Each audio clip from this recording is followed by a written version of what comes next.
Hello, আপনারা যে যেখান থেকে যে অবস্থায় দেশ বিদেশের বিভিন্ন প্রান্ত থেকে যুক্ত হচ্ছেন, সবাইকে স্বাগতম। দীর্ঘ 28 বছর পর শাহজালাল বিজ্ঞান প্রযুক্তি বিশ্ববিদ্যালয়ের ছাত্র সংসদ নির্বাচন হতে যাচ্ছে। আজকে আমরা কথা বলবো শাহজালাল বিজ্ঞান প্রযুক্তির নৃবিজ্ঞান বিভাগের শিক্ষার্থী এবং ছাত্র সংসদের নির্বাচনের প্রার্থী আহ মোহাম্মদ আশিকের সাথে। তো আমরা আজকে দেখার চেষ্টা করব ওভারঅল শাহজালাল বিজ্ঞান প্রযুক্তি বিশ্ববিদ্যালয়ের শিক্ষার্থীদের চাওয়া এবং তারা কি ধরনের ইউনিভার্সিটি আসলে আগামীতে চায় এবং পড়াশোনার পরিবেশ ওভারঅল রাজনীতি সবকিছু নিয়ে আমরা আজকে কথা বলবো আশিকের সাথে। আমাদের সাথে গেস্ট হিসাবে নৃবিজ্ঞান বিভাগের শিক্ষার্থী আন্তর্জাতিক বিষয়ক সম্পাদক পদপ্রার্থী সাকসু 2026। এইখানে আমরা প্রথমেই স্বাগতম জানাবো আশিককে। আশিক, তুমি কেমন আছো? আহ, আসসালামু আলাইকুম। আমি আছি বেশ আলহামদুলিল্লাহ ভালো।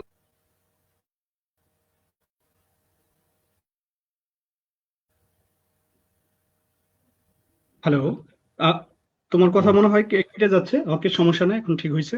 তো যেহেতু এখন দেশে শীতকাল, সবকিছু মিলে ইলেকশনের একটা পরিবেশ, প্লাস তোমাদের ইউনিভার্সিটিতে হতে যাচ্ছে 28 বছর পর নির্বাচন, সব মিলিয়ে সময় কেমন যাচ্ছে ক্যাম্পাসে? এখন তো উইন্টার ভ্যাকেশন চলতেছে ক্যাম্পাসে। তো হুম হুম। উইন্টার ভ্যাকেশন আগ পর্যন্ত যারা হচ্ছে শাকসুকে কেন্দ্র করে একটু ব্যস্ত সময় পার করছে সকল প্রার্থী যারা আছে। কিছু ফর্মালিটি ছিল, মনোনয়নপত্র সংগ্রহ, ব্যালট নম্বর নেওয়া, সবকিছু মিলিয়ে একটা ব্যস্ত সময় ছিল। কিন্তু হচ্ছে ওই ওই সময়টাতেই 12-13 তারিখের দিকে আস্তে আস্তে হচ্ছে শিক্ষার্থী যারা আছে তারা হচ্ছে নিজেদের বাসায় শীতকালীন অবকাশ যাপনের জন্য বাড়িতে চলে গেছে। এখন তো উইন্টার ভ্যাকেশনের কারণে ক্যাম্পাস এখন একদম শান্ত। ক্যাম্পাসে কয়েকজন প্রার্থী ছাড়া আর কোনো শিক্ষার্থী নেই। তো ক্যাম্পাস ঠান্ডা, ভ্যাকেশনে সবাই যার যার বাসায় এনজয় করতেছে। তো যারা হচ্ছে প্রার্থী তারা হচ্ছে তাদের প্ল্যান পরিকল্পনা হয়তো করতেছে যে যার দিক থেকে যতটুকু সম্ভব, বা অনলাইনে রিস্ক করার ট্রাই করতেছে। এই আর কি চলতেছে। মনে হলো ভ্যাকেশন শেষ হলে আবার সবাই যখন ফিরে আসবে তখন আবার যে ইলেকশনের যে আমেজটা চলে আসবে। ওকে, তো যদি আমরা দেখি যে বাংলাদেশের বিজ্ঞান প্রযুক্তি এবং যে ব্যাপারগুলো আসে এগুলার কথা আসলেই প্রথমেই নাম আসে হলো শাহজালাল বিজ্ঞান প্রযুক্তির কথা। 1986 সালে এটা এস্টাবলিশড হয়, one of the oldest university বলা যায়। সেটা হলো ডেটা অনুযায়ী 8 number oldest university in Bangladesh. তো যখন একটা ইউনিভার্সিটিতে স্টুডেন্ট ভর্তি হয়, অনেকগুলো স্বপ্ন থাকে, স্বপ্ন নিয়ে একটা ইউনিভার্সিটিতে ভর্তি হওয়ার যে ব্যাপারটা থাকে, সেই ব্যাপারটায় তোমার স্বপ্নটা কি ছিল? যে তুমি যখন ইউনিভার্সিটিতে ভর্তি হলে সাস্টে, তো সাস্টে ভর্তি হওয়ার তোমার স্বপ্নটা কি? মানে তুমি আহ এটা যদি একটু সবাইকে বলো। স্বপ্নের ব্যাখ্যা যদি দেই তাহলে প্রত্যেক শিক্ষার্থীর মতো বা প্রত্যেক মানুষের মতো আমারও নির্দিষ্ট একটা স্বপ্ন ছিল। আমি হচ্ছে বাংলাদেশের বেশ কয়েকটা ইউনিভার্সিটিতে ভর্তি হওয়ার সুযোগ পেয়েছিলাম, কিন্তু আমার হচ্ছে সাস্ট আমার পছন্দের তালিকায় ছিল। এবং সেইখান থেকে অনেক জায়গায় ঘুরে ফিরে তারপর আমার সাস্টে আসা। আর সাস্টে যেহেতু আমি অ্যানথ্রোপোলজিতে পড়াশোনা করতেছি, তো এখানে মানুষ, সমাজ এবং হচ্ছে বাস্তব জীবনের যে সমস্যাগুলা, সেই বিষয়গুলো যে বোঝার একটা আগ্রহ, আহ, সেটা হচ্ছে আমাদের মধ্যে সবসময় কাজ করে। আর আমরা যেহেতু ওই হিউম্যান স্টাডি নিয়ে কাজ করি সবসময়, এই বিষয়গুলো আমাদের সবসময় কেস করে যে কিভাবে মানব সমাজ বা মানুষদের বাস্তব জীবনের যে সমস্যাগুলা কিভাবে হচ্ছে সামাজিক ভাবে সমস্যাগুলো সমাধান করা যায়। এই স্বপ্নগুলা আমাদের মধ্যে আছে এবং আমরা সেই বিষয়গুলা নিয়েই কাজ করতেছি। আমার নিজের যে স্বপ্নগুলা তার মধ্যে হচ্ছে ভালোভাবে পড়াশোনা করে নিজের যে সত্যিকার অর্থে নিজেকে বোঝা এবং নিজের যে জানার একটা স্পৃহা, সচেতন এবং মানুষ হিসেবে প্রত্যেক মানুষের মতো মানুষকে বোঝা এবং মানব সমাজকে বোঝার একটা আগ্রহ নিয়ে আমি সাস্টে আসা, অ্যানথ্রোপোলজিতে পড়াশোনা করা। আর এখন আমার স্বপ্নটা আরেকটু স্পষ্ট, যেটা হচ্ছে শিক্ষার হুম। পাশাপাশি নেতৃত্ব এবং হচ্ছে সামাজিক দায়িত্বে নিজেকে যুক্ত রাখা, শিক্ষার্থীদের অধিকার এবং সুযোগ নিয়ে কাজ করা। যেহেতু জুলাই আগস্ট পরবর্তী সময়ে আমরা দীর্ঘদিন ধরে শিক্ষার্থীদের অধিকার এবং তাদের হচ্ছে কণ্ঠস্বর হয়ে কাজ করতেছি, তাদের বিভিন্ন সমস্যা প্রশাসনের কে জানাচ্ছি এবং অ্যাজ এ স্টুডেন্ট হিসাবে আমাদের যে সমস্যাগুলো আছে সেই সমস্যাগুলো আমরা আইডেন্টিফাই করার সুযোগ পাচ্ছি। কারণ দীর্ঘ দিন 17-18 বছর ফেসিস্ট রিজমে তো সেই সুযোগটা ছিল না প্রত্যেকটা ইউনিভার্সিটি এবং বাংলাদেশের সব জায়গাতেই, সব সেক্টরেই। মতো আমাদের সেই সুযোগটা ছিল না। তো সমস্যাগুলো নিয়ে কেউ আওয়াজ করতে পারতো না, কেউ ভয়েস রেজ করতে পারতো না। কিন্তু জুলাই আগস্টের পরে যেহেতু আমার সেই সুযোগটা হইছে, তো আমরা সবাই সমস্যাগুলা যে যার মতো সমস্যাগুলা খুঁজে বের করতেছি এবং সবাই সমস্যাগুলা প্রশাসনের দ্বারস্থ হচ্ছে কিভাবে সমস্যাগুলো সমাধান করা যায়। তো আমরা স্বপ্ন দেখতেছি বা আমরা আমরা স্বপ্ন যে স্বপ্নগুলো লালন করি যে সাস্টকে আমরা একটু পরিপূর্ণ ক্যাম্পাসে পরিপূর্ণ শিক্ষার্থী বান্ধব আধুনিক এবং আন্তর্জাতিক একটা বিশ্ববিদ্যালয়ে রূপান্তর করার প্রয়াসে আমরা কাজ করে যাচ্ছি। ওকে। তো যেহেতু প্রথম শুরুই হলো স্বপ্ন দিয়ে, তো স্বপ্নের যেহেতু দরজা, তো অনেক ক্ষেত্রে দেখা যায় কি অনেক ভার্সিটি যে সবাই তো স্বপ্ন নিয়ে আসে, সবার স্বপ্ন আসলে বিকশিত হয় না, স্বপ্ন পূরণের পথে দেখা গেছে অনেক বাধা বিপত্তি থাকে। তো সবকিছু মিলিয়ে আসলে ইউনিভার্সিটির সময়টা কাটে। তো তোমার ক্ষেত্রে যে সাস্ট কতটুকু মনে করো যে স্বপ্ন পূরণের পথে কতটুকু হেল্প করতেছে সাস্ট অ্যাজ এ ক্যাম্পাস হিসেবে? আহ, আমার স্বপ্ন পূরণে স্বপ্ন তো দেখতেছি এখনো পূরণের পথে জাস্ট সহায়তা করতেছে, তবে এটা একপাক্ষিক না, এটা পারস্পরিক। কারণ এখানে আমার নিজের আগ্রহ এবং ক্যাম্পাসের ফেসিলিটিস, শিক্ষক শিক্ষার্থী বন্ধু বান্ধব সিনিয়র জুনিয়র সবাই মিলে আমরা যে স্বপ্নগুলো লালন করি তাদের মানে ইকোসিস্টেমের মতো এই বিষয়গুলা মানে কাজ করে। যে আমি যে স্বপ্নের দিকে ধাবিত হচ্ছি তার মধ্যে আমি কি ফেসিলিটিস এখান থেকে পাচ্ছি, কোন ধরনের হেল্প সহপাঠীদের কাছ থেকে পাচ্ছি, সিনিয়র জুনিয়র কাছ থেকে পাচ্ছি, বা শিক্ষকরা কতটুকু সাপোর্টিভ, সবকিছু মিলে ক্যাম্পাসের ফেসিলিটিস সবকিছু মিলে আসলে স্বপ্নগুলো হচ্ছে ধাবিত হয় এবং তাদের যে সহায়তার মাত্রাটা সেটা নির্ভর করে। যদি আমি একাডেমিক দিক থেকে বলি যে সাস্টে আমি যেহেতু অ্যানথ্রোপোলজিতে পড়তেছি, এখানে আমি হচ্ছে সমাজের ক্ষমতা অসমতা উন্নয়ন এই বিষয়গুলোর যে বাস্তব উদাহরণ কিভাবে আমার কোর্সের সাথে আমি রিলেট করতে পারতেছি সেই বিষয়গুলো আমি দেখতে পারি। আবার হচ্ছে ক্যাম্পাসের যে পরিবেশ আর হচ্ছে এখন যে সুযোগ সুবিধাগুলো আছে তা হচ্ছে তার মধ্যে অনেক কিছু নির্ভর করে প্রত্যেকটা স্টুডেন্টদের জীবনে ক্যাম্পাসের পরিবেশ, যে এনভায়রনমেন্ট আছে এবং ক্যাম্পাসের যে ফেসিলিটিস আছে সেইগুলা তাদের যে স্বপ্ন এবং তাদের পূরণে যে অনেক বড় ভূমিকা পালন করে। আর এখানে আবার কিছু চ্যালেঞ্জ আছে, যদি চ্যালেঞ্জ গুলো থেকে আমাদেরকে শিক্ষা নেওয়ার কিছু বিষয় আছে। আহ কিছু এখানে তো কিছু সীমাবদ্ধতাও থাকে যে অন্য ইউনিভার্সিটি বা ওয়ার্ল্ড ইউনিভার্সিটির সাথে যদি আমরা কম্পেয়ার করি, আমি দেখতেছি যে হার্ভার্ডে কি করতেছে বা কেমব্রিজে কি করতেছে, সকল ফেসিলিটিস তো আসলে আমাদের দেশের প্রত্যেকটা আচ্ছা, ইউনিভার্সিটি পরিপূর্ণ তাহলে না। আমি এইখানে একটা প্রশ্ন করব। আসলে আসলে সাস্ট অ্যাজ এ ইউনিভার্সিটি হিসেবে কি কি ধরনের অর্গানাইজেশন বা টুলস যেটা স্টুডেন্টদেরকে প্রোভাইড করে স্টুডেন্টদেরকে বিকশিত হওয়ার ক্ষেত্রে সিলেবাসের বাইরে এসে? তো দেখা গেছে তো আলটিমেট রেজাল্টের ব্যাপারটা ইম্পর্টেন্ট, বাট ততটা ইম্পর্টেন্ট না যতটা আসলে একজন মানুষকে সমৃদ্ধশালী এবং মুক্ত চিন্তা তৈরি করতে সাহায্য করে এক্সট্রা কারিকুলার অ্যাক্টিভিটিস এর মাধ্যমে। তো সেই ক্ষেত্রে সাস্টের কি ধরনের সুযোগ সুবিধা আছে এই মুহূর্তে? এই সাস্ট যেহেতু বাংলাদেশের প্রথম সায়েন্স অ্যান্ড টেকনোলজি ইউনিভার্সিটি এবং হচ্ছে বহির্বিশ্বে বাংলাদেশের অন্য ইউনিভার্সিটির সাথে কম্পেয়ার করলে সাস্টের বেশ একটা সুনাম আছে। আমরা যদি হচ্ছে ধরি 2016 সাল নাগাদ সম্ভবত আহ, বিদেশে অনেক শিক্ষার্থী বাংলাদেশের সাস্টে পড়াশোনা করার জন্য আসতো। ইভেন হচ্ছে আমি যে হলটাতে আছি বিজয় 24 হল বর্তমানে, এই হলের একটা হচ্ছে ইউনিট আছে যেটা হচ্ছে ইন্টারন্যাশনাল ইউনিট আর কি, বিদেশি শিক্ষার্থীদের জন্য। তো এইখানে আসার পরে আমার মনে হইতো যে এখানে বিদেশি শিক্ষার্থীদের জন্য যে ইউনিটটা, এখানে বিদেশি শিক্ষার্থীরা নাই কেন।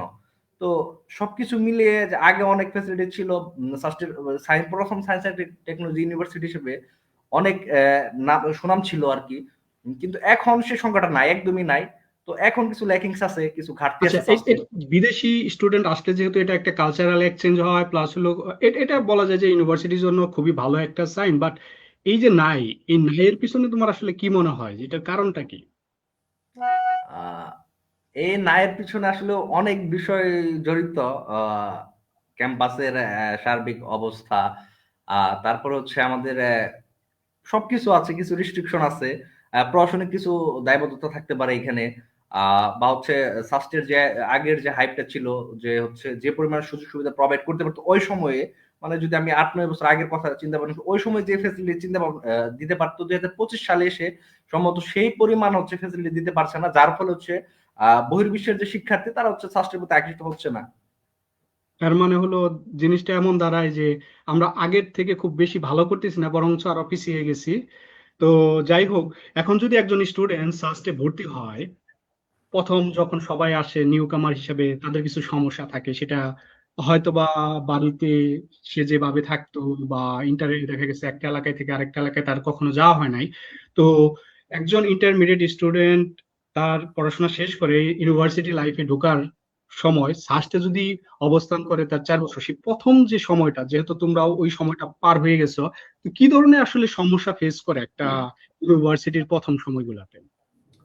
এখন এজ এ স্টুডেন্ট হিসেবে এখানে দুইটা বিষয় আমরা হচ্ছে দুই দিকে করতে পারি। সেটা হচ্ছে তখন যে ফেসিস আমলে ক্যাম্পাসের ধরনটা একরকম ছিল, আর বর্তমান পার্সপেক্টিভে যদি চিন্তা ভাবনা করি যে প্রথম ক্যাম্পাস আসার পরে যে সবার সাথে মিশার যে একটা সমস্যা, এই পরিবেশের সাথে অ্যাডজাস্ট করে নেওয়ার যে একটা সমস্যা আছে, যে সাস্টে হচ্ছে বাংলাদেশের বিভিন্ন প্রান্ত থেকে, বিভিন্ন জেলা থেকে শিক্ষার্থীরা আসে। কেউ হচ্ছে মফস্বল থেকে, কেউ উপজেলা শহর থেকে, কেউ জেলা শহর, বা কেউ হচ্ছে ক্যাপিটাল থেকেও যদি আসে।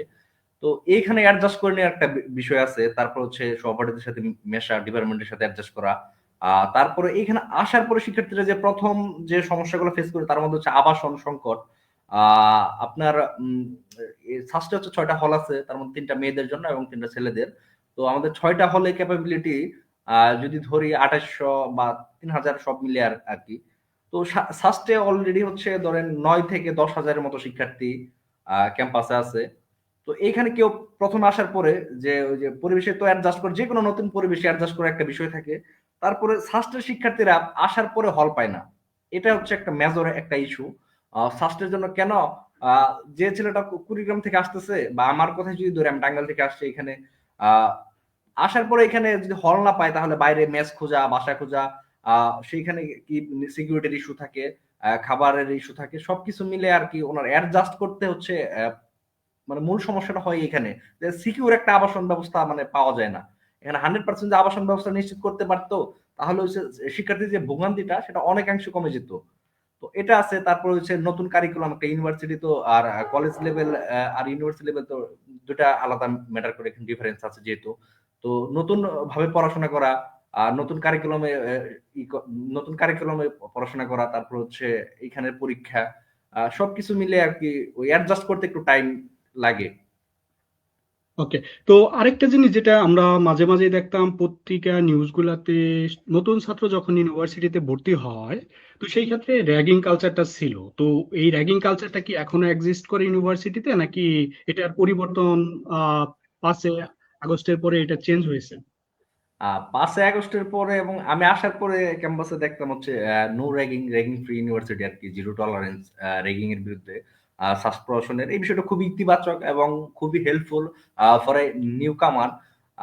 আমি আসার পরে ওইরকম আমি যখন আসছি ক্যাম্পাসে 2023 সালের দিকে, তখন তো ওই যে ফেসিস্ট রিজিয়ন ছিল, তখন ওইখানে একটা কালচার ছিল। এবং 5 আগস্টের পরবর্তী সময়ে ক্যাম্পাসে আলাদা একটা কালচার চলে আসছে। তো এখানে র্যাগিং এর কোনো ইস্যু নাই, র্যাগিং এর কোনো নিউজ বা এরকম পাই না। আর যদি এই ধরনের কোনো অনাকাঙ্ক্ষিত ঘটনা ঘটেও থাকে, তো প্রশাসন সেখানে সর্বোচ্চ স্ট্রিক্ট ভূমিকা পালন করে এবং সেখানে জিরো টলারেন্স। র্যাগিং এর জন্য হচ্ছে ন্যূনতম 6 মাসের জন্য বহিষ্কার, এরকম নীতি আছে, নির্দিষ্ট নীতিমালা আছে। আমাদের যে প্রক্টরিয়াল বডি আছে, প্রশাসনিক যারা আছে, র্যাগিং এর ব্যাপার আর কি জিরো টলারেন্স, এই ধরনের কোনো আশঙ্কা নেই আর কি সাস্টে। ওকে। তো ওভারঅল জিনিসগুলা এমন দাঁড়ায় যে মূল সমস্যা হলো আবাসিক সমস্যা, তার মধ্যে অ্যাডাপ্টেশন, যেটা সেটা হলো এটা সবাইকে এটা হয়ে যাইতে হয়। তো এটা ইয়া না, ওই রকম মেজর কোনো ইস্যু না। বাট এখন যে জিনিসটা, দীর্ঘ 28 বছর পর সাস্টে ছাত্র সংসদ নির্বাচন হতে যাচ্ছে, তো এই শুধু এটা সাস্টে না, সারা বাংলাদেশে বিভিন্ন ইউনিভার্সিটিতে এই ইনিশিয়েটিভটা চালু হয়েছে। তো এই জিনিসটাকে তুমি কিভাবে দেখো, এই পরিবর্তন? আমি এই পরিবর্তনটাকে একটা ইতিবাচক পরিবর্তন হিসেবে দেখি। কারণ হচ্ছে এই পরিবর্তন খুবই প্রয়োজন প্রত্যেকটা ইউনিভার্সিটির জন্য। ছাত্র সংসদ নির্বাচন কেন প্রয়োজন, যদি যেহেতু 28 বছর পরে হচ্ছে, তো দীর্ঘ একটা প্রজন্ম পরে এই পরিবর্তনটা হচ্ছে। আমার ডিপার্টমেন্টের বয়স হচ্ছে 30 বছর। তো আমার ডিপার্টমেন্ট প্রতিষ্ঠার 2 বছর পরে, হয়তো 2 বছর পর্যন্ত ছাত্র সংসদ নির্বাচন ছিল, এবং তার 28 বছরের কোনো নির্বাচন নাই। নির্বাচনের যখন হচ্ছে এই জুলাই আগস্টের পরে যখন নির্বাচন অন্যান্য বিশ্ববিদ্যালয় যেমন ডাকসু, আহ রাকসু বা হচ্ছে জাকসু, চাকসু হইলো, তো নির্বাচনের যে হাওয়াটা বইছে, এর ফলে আমরা ক্যাম্পাসে একটা আমূল পরিবর্তন দেখতে পারছি। যে যে যার জায়গা থেকে সর্বোচ্চ হচ্ছে সহযোগিতা করতেছে, কাজ করার যে স্পৃহা স্টুডেন্টদের মধ্যে, প্রত্যেকটা সমস্যা আইডেন্টিফাই করার পরে তারা প্রশাসনকে সেটা জানাচ্ছে, নিজেরা প্রশাসনের মাধ্যমে সেই সমস্যাগুলো সমাধান হচ্ছে। কিন্তু ছাত্র সংসদ যতদিন ছিল না, বা ছাত্র সংসদ হওয়ার যখন গুঞ্জন ছিল না, তখন এই ধরনের হচ্ছে কাউকে এইভাবে কেউ এগিয়ে আসে নাই। এখন যে একটা প্রতিযোগিতা চলতেছে, অনেকটা হচ্ছে ভালো কাজের যে প্রতিযোগিতা, সেটা ক্যাম্পাসে বিদ্যমান, যে কে কার আগে ভালো কাজটা করতে পারতেছে, কে কার আগে শিক্ষার্থীদের এই সুবিধাগুলো দিতে পারতেছে, শিক্ষার্থীর জন্য কাজ করতে পারতেছে, এই বিষয়গুলো এখন উঠে আসছে। তো এই বিষয়গুলো যদি মানে চলমান থাকে, আমি আশা করি যে প্রত্যেকটা ইউনিভার্সিটিতে ছাত্র সংসদ নির্বাচন খুবই জরুরি, যার ফলে শিক্ষার্থীদের যে সমস্যা গুলা সমাধান হবে, এবং শিক্ষার্থীদের তাদের সমস্যাগুলো জানানোর জন্য একটা ভ্যালিড একটা হচ্ছে প্রতিনিধি থাকবে, ভ্যালিড একটা অথরিটি থাকবে, যারা হচ্ছে শিক্ষার্থী এবং হচ্ছে প্রশাসনের মাঝে সমস্যাগুলো তুলে ধরবে এবং প্রশাসনকে এই কাজগুলো করার জন্য বাধ্য করতে পারবে। যদি এখানে ছাত্র সংসদ না থাকে, তো শিক্ষার্থীরা এই কাজগুলা প্রশাসনকে হয়তো জানাইতে পারতেছে, কিন্তু এখানে ভ্যালিড কোনো অর্গানাইজেশন নাই, ভ্যালিড কোনো প্রতিনিধি নাই, তখন প্রশাসন বিষয়টাকে গুরুত্ব দিচ্ছে না ওইভাবে, বা ওইভাবে হচ্ছে কাজ করতে পারতেছে না। কিন্তু যখন এখানে ছাত্র সংসদ থাকবে, তাদের শিক্ষার্থীদের ম্যান্ডেট নিয়ে কোনো প্রতিনিধি থাকবে, তারা শিক্ষার্থীদের কাছ থেকে সমস্যাগুলো নিয়ে সমস্যাগুলো সর্বোচ্চ ভাবে এবং যত তাড়াতাড়ি সম্ভব সমাধান করতে পারবে। এবং প্রশাসন চাইলে যে কোনো হচ্ছে যে কোনো সিদ্ধান্ত শিক্ষার্থীদের উপর তখন চাপিয়ে দিতে পারবে না। শিক্ষার্থীদের কণ্ঠস্বর হয়ে শিক্ষার্থীদের সমস্যাগুলো তারা হচ্ছে তুলে ধরে প্রশাসনকে জানাতে পারবে, প্রশাসনকে চাপ প্রয়োগ করতে পারবে ক্ষেত্র বিশেষে, যা করা প্রয়োজন শিক্ষার্থীদের কল্যাণে সেইগুলা করতে পারবে। এখন যদি আমি সহজভাবে বলি, আমি একটা কাজ নিয়ে প্রশাসনকে যখন জানাবো, প্রশাসন আমাকে বলবো তুমি কি, এরকম বলতে পারে। আমরা আমরা এই ব্যাপারগুলোতে আসবো একটু পরেই। তো তার আগে যে জিনিসটা আমি বলবো সেটা হলো যে দীর্ঘ একটা সময়, বলা যায় যে পুরো 1 দশক এবং কি এর থেকে বেশি একটা সময় বাংলাদেশের মানুষ তাদের নেতৃত্ব নির্বাচন করতে পারে নাই, জাতীয় পর্যায় থেকে শুরু করে ইউনিভার্সিটি, কলেজ এবং স্কুল স্কুল পর্যায়ে। তো নেতৃত্বের একটা বড় ধরনের সংকট আমি বলবো যে এর মাধ্যমে তৈরি হয়েছে। তো এটা হয়তো বা কোনো অংশে এই ছাত্র সংসদ নির্বাচন যেগুলো হচ্ছে সেটা হয়তোবা এই এই গ্যাপটা পূরণ করতে সক্ষম হবে, বাট আমরা চাই এই জিনিসগুলো প্রতিনিয়ত হোক। আর যদি আমরা দেখা গেছে যে আমরা স্কুল, কলেজ এবং ইউনিভার্সিটি লেভেলে যে ছাত্র প্রতিনিধি আমরা নির্বাচন করার জন্য ভোট প্রয়োগ না করতে পারি, তো এটা আমাদের একটা দুর্ভাগ্য। যেমন আমি যদি আমার ক্ষেত্রে বলি যে আমার লাইফ টাইমে আমি ভোট দিতে পারিনি, তো এটা হয়তোবা সবার ক্ষেত্রে এরকম হয়েছে। তো আমার হ্যাঁ। মনে হয় এই যাত্রাটা শুরু হওয়া উচিত ইউনিভার্সিটি থেকে। তারা তাদের প্রতিনিধি তাদের ইচ্ছা মতো, পছন্দ মতো এটা আহ তারা নির্বাচন করুক। আর আগে একটা জিনিস ছিল যেটা হলো যে রাজনীতির যে ব্যাপারটা, রাজনীতিতে ইয়ং যে ছেলে মেয়ে ছিল তারা আসতে চাইতো না। তো ওভারঅল বাংলাদেশের রাজনীতিক যে প্রেক্ষাপট পরিবর্তনের পরে কি এখন যারা স্টুডেন্ট আছে ইউনিভার্সিটি, তারা কি উইলিংলি রাজনীতিতে আসার জন্য আগ্রহ প্রকাশ করতেছে, নাকি সেই আগের অবস্থায় এখনো রয়ে গেছে? আহ এই মানে এই রিজমের পরে শিক্ষার্থীদের মধ্যে থেকে দায়বদ্ধতা এবং হচ্ছে বিভিন্ন অভিজ্ঞতা, বিভিন্ন বিষয়গুলো সমাধান করার যে স্পৃহা, আর যে কোনো ভালো কাজে এগিয়ে আসার যে স্পৃহা, সেই সবকিছু ওভারঅল মিলিয়ে তাদের মধ্যে নতুন নেতৃত্ব তৈরি হওয়ার একটা হচ্ছে স্পৃহা তৈরি হয়েছে, নতুন নেতৃত্ব তৈরি হয়েছে। যার ফলে প্রত্যেকটা ইউনিভার্সিটিতে বা অনেক জায়গায় দেখবো আমরা একদম নতুন মুখ, তারা কখন ছিল না, একদম চুপচাপ ছিল, কিন্তু হচ্ছে হঠাৎ নেতৃত্বে চলে আসছে। কেন চলে আসছে? তাদের মধ্যে এই সাহসটা সঞ্চারিত হয়েছে, যার ফলে তারা দায়িত্ব নিতে চাচ্ছে এখন, এবং হচ্ছে কাজ করতে চাচ্ছে শিক্ষার্থীদের জন্য। কিন্তু আগে তো সবাইকে চুপ করে দেওয়া হইতো, কেউ কোনো কিছু বলতে পারতো না। কোনো হচ্ছে ন্যায় হোক অন্যায় হোক, কোনো জায়গায় কোনো প্রতিবাদ জানাতে পারতো না। কিন্তু এখন শিক্ষার্থীরা অনেক বেশি সচেতন, অনেক বেশি সাবলীল আগের থেকে, যার ফলে এখন তাদের মধ্যে নতুন একটা দায়বদ্ধতা থেকে এবং নতুন রেসপন্সিবিলিটি থেকে তারা হচ্ছে এখন নেতৃত্ব দিতে সবাই নিজ নিজ জায়গা থেকে এগিয়ে আসতে চাচ্ছে। ওকে, তোমার ক্ষেত্রে যদি আমি বলি যে তুমি কোথায় থেকে মোটিভেশনটা পাইলা যে আমি ছাত্র সংসদ নির্বাচনে অংশগ্রহণ করব? এটার মোটিভেশনটা কোথায় থেকে ছিল?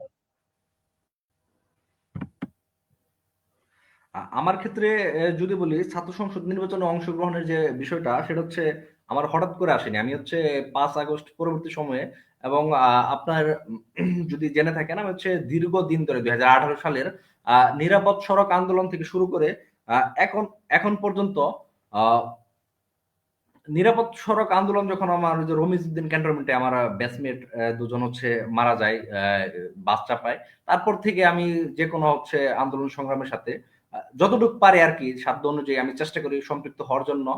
অ, মানে তখন থেকে শুরু আর কি, তখন থেকে একটা হচ্ছে বিপ্লবী চেতনা মনের মধ্যে জাগ্রত হয়, এবং তার ফলেই যে আমার হচ্ছে ছাত্র সংসদ নির্বাচনে অংশগ্রহণ করার ইচ্ছা, এবং জুলাই পরবর্তী সময়ে ক্যাম্পাসের শিক্ষার্থীদের কণ্ঠস্বর হয়ে থাকার চেষ্টা করছি, এবং শিক্ষার্থীদের যে কোনো সমস্যাগুলা তুলে ধরে প্রশাসনকে জানানোর চেষ্টা করেছি।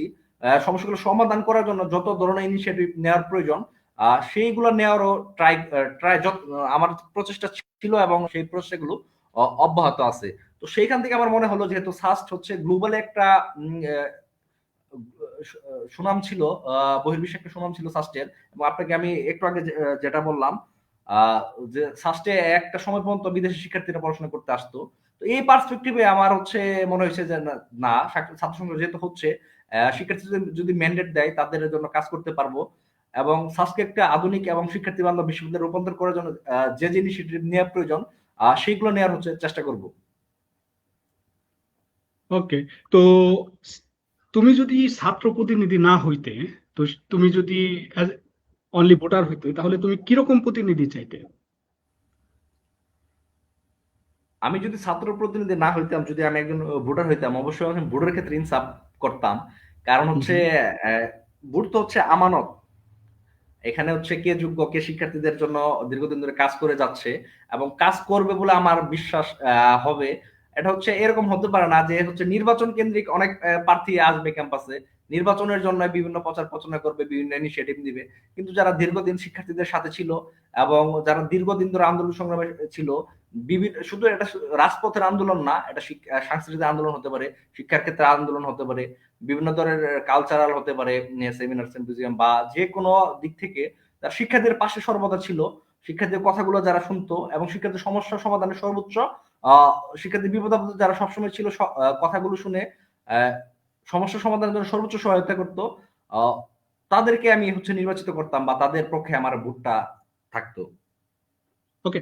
তো আরেকটা জিনিস যেটা আমরা মাঝে মাঝে দেখি, ইদানিং একটু প্রকট ভাবে দেখা যাচ্ছে যে ছাত্র প্রতিনিধি যারা আছে তাদের যে কাজের যে পরিসীমা, তো সেটাই থেকে দেখা যাচ্ছে যে হয়তোবা তারা লিমিটের বাইরে যাচ্ছে। তো সেই ক্ষেত্রে অনেক ধরনের অরাজকতাও হচ্ছে, তো এটা হচ্ছে না এমন না। তো সেই ক্ষেত্রে তুমি এটাকে কিভাবে দেখো, এবং ছাত্র প্রতিনিধিদের আসলে কাজটা কি? এখন ছাত্র প্রতিনিধিদের কাজ তো ভাই হচ্ছে তাদের যে পদাবলীর মধ্যে সীমাবদ্ধ নয়। ছাত্র প্রতিনিধির কাজ হচ্ছে শিক্ষার্থীদের কণ্ঠস্বর হয়ে তাদের অধিকারকে সঠিকভাবে প্রাতিষ্ঠানিক কাঠামোয় পৌঁছে দেওয়া। কারণ শিক্ষার্থীদের যে সমস্যাগুলা সেই সমস্যাগুলা একটা ভ্যালিড অথরিটি হিসাবে প্রশাসনের কাছে পৌঁছে দেওয়া এবং সেই সমস্যাগুলার সমাধান করা। আমাদের হচ্ছে হল ক্লাস এবং বিশ্ববিদ্যালয়ের যে সমস্যাগুলো আছে আর এবং এখানে শিক্ষার্থীদের যে মতামতগুলো আছে সেগুলো প্রশাসনের কাছে পৌঁছে দেওয়া, শিক্ষার্থীদের স্বার্থে যে কোনো নীতি এবং সিদ্ধান্ত প্রভাবিত করা। এমন কোন নীতি বা সিদ্ধান্ত হতে পারে প্রশাসন থেকে যেগুলো শিক্ষার্থীদের স্বার্থের পরিপন্থী, শিক্ষার্থীদের জন্য যেগুলো হুমকি স্বরূপ বা অ্যালার্মিং, সেই বিষয়গুলো একটা যে ভ্যালিড অথরিটি থাকে তারা সেইগুলো হচ্ছে ভেটো দিতে পারে বা সেই বিষয়গুলো সমাধান করতে পারে। বিশ্ববিদ্যালয়ে যে বিভিন্ন ফি আছে, আবাসন আছে, রেজিস্ট্রেশন বা পরীক্ষার যে সমস্যাগুলো আছে সেটা সমন্বয় করা, এবং ছাত্র সমাজের যে বিভিন্ন প্রোগ্রাম, বিভিন্ন ইভেন্ট বা সামাজিক যে উদ্যোগগুলা সেই উদ্যোগগুলাতে হচ্ছে গাইড করা। যে কোনো কাজে বিশ্ববিদ্যালয়ে আপনি জানেন একটা বিশ্ববিদ্যালয়ে নানান বাজেট থাকে, বিভিন্ন ধরনের ফান্ড থাকে, ইন্টারন্যাশনাল বিভিন্ন সহযোগিতা থাকে, সেই বিষয়গুলো স্বচ্ছতা আর জবাবদিহিতা নিশ্চিত করা। তার পাশাপাশি হচ্ছে ক্যাম্পাসে গণতান্ত্রিক চর্চা চালু করা। আহ আপনি যদি চিন্তা করি আমরা ৭১ মহান মুক্তিযুদ্ধ আছে এবং ২৪-এর যে আমাদের গণ অভ্যুত্থান, আহ এই বিষয়গুলো ধারণ করা ক্যাম্পাসে যে বাঙালি এবং বাংলাদেশ হিসাবে এই বিষয়গুলো ধারণ করার জন্য, যাতে অন্য কোনো শক্তি এই বিষয়গুলোকে ক্যাম্পাসকে নস্যাৎ করতে না পারে, সেই জন্য হচ্ছে ছাত্র প্রতিনিধিরা মানে কাজ করবে। ওকে। তো আমরা যেহেতু সমস্যার প্রথম দিকে যে জিনিসটা দেখছিলাম যে আবাসিক সমস্যা, এখন মনে হচ্ছে যে শুধু আবাসিক সমস্যাই নয়, একটা নিরাপত্তা বলয়ের মধ্যে ক্যাম্পাসটাকে নিরাপত্তা নিশ্চিত করা, এটাও মনে হয় এখন একটা ব্যাপক চ্যালেঞ্জ প্রত্যেকটা ইউনিভার্সিটিতে। তো এটাও হতে পারে। আম, তো তুমি আন্তর্জাতিক বিষয়ক সম্পাদক পদপ্রার্থী হিসেবে তুমি আসলে কি করতে চাও শিক্ষার্থীদের জন্য? তোমার ম্যান্ডেট কি? এখন আন্তর্জাতিক বিষয়ক সম্পাদক হিসেবে আমি আপনাকে শুরুতেই বলছি যে আমি একটা আধুনিক শিক্ষার্থী বান্ধব এবং আন্তর্জাতিক মানের বিশ্ববিদ্যালয় প্রতিষ্ঠা করার জন্য যে যে উদ্যোগ নেওয়া প্রয়োজন সেই উদ্যোগ নেওয়ার আমি চেষ্টা করব। আমি হচ্ছে যেহেতু নির্বাচন করব, আমার হচ্ছে নির্দিষ্ট ইস্তেহার আছে, কিন্তু আমার এই ইস্তেহার যেহেতু অফিসিয়ালি এখনো আমি প্রকাশ করি নাই, তো ওই বিষয়গুলো নিয়ে আমি মানে পুরোপুরি কথা বলতে পারি না। তবে আমার নির্দিষ্ট কিছু বিষয় আছে। তার মধ্যে হচ্ছে যেমন একটা গ্লোবাল অ্যালামনি প্রতিষ্ঠা করা, যেখানে আমার সাস্টের বহির্বিশ্বের বাইরে থেকে শিক্ষার্থী না আসলেও কিন্তু আমার সাস্ট থেকে বিশ্বের বিভিন্ন দেশে ভালো ভালো ইউনিভার্সিটিতে ভালো ভালো ডিগ্রি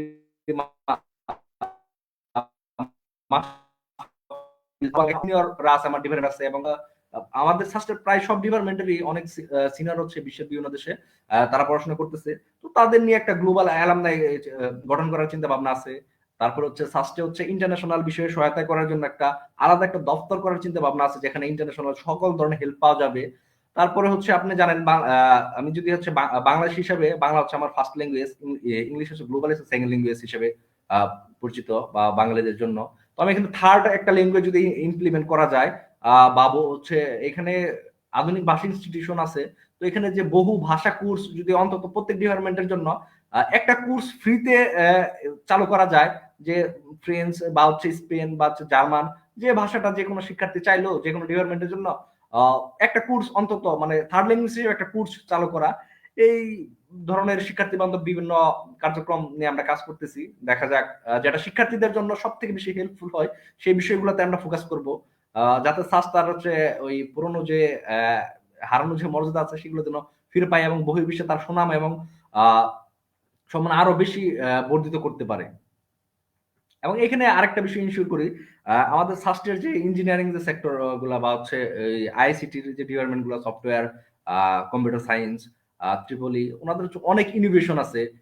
বিভিন্ন ক্ষেত্রে তারা বিভিন্ন ইনোভেটিভ আইডিয়া, বিভিন্ন কিছু হচ্ছে ইনোভেশন করতেছে, যেগুলো হচ্ছে ফান্ডের অভাবে অনেক সময় অনেক কিছু করতে পারে না। বিশ্ববিদ্যালয়ের প্রশাসন হয়তো সবসময় ফান্ড দেয় না। তো এই ক্ষেত্রেও যদি কোনো কিছু করা যায় যে কোনো ভাবে গ্লোবালি, বা হচ্ছে গ্লোবালি যে দাতা সংস্থা আছে এবং বিশ্ববিদ্যালয় প্রশাসন থেকে যত পরিমাণ সহায়তা করা যায়, সেই বিষয়গুলো আমাদের হচ্ছে নজরে আছে আর কি। সেই বিষয়গুলো নিয়ে আমরা হচ্ছে কাজ করব।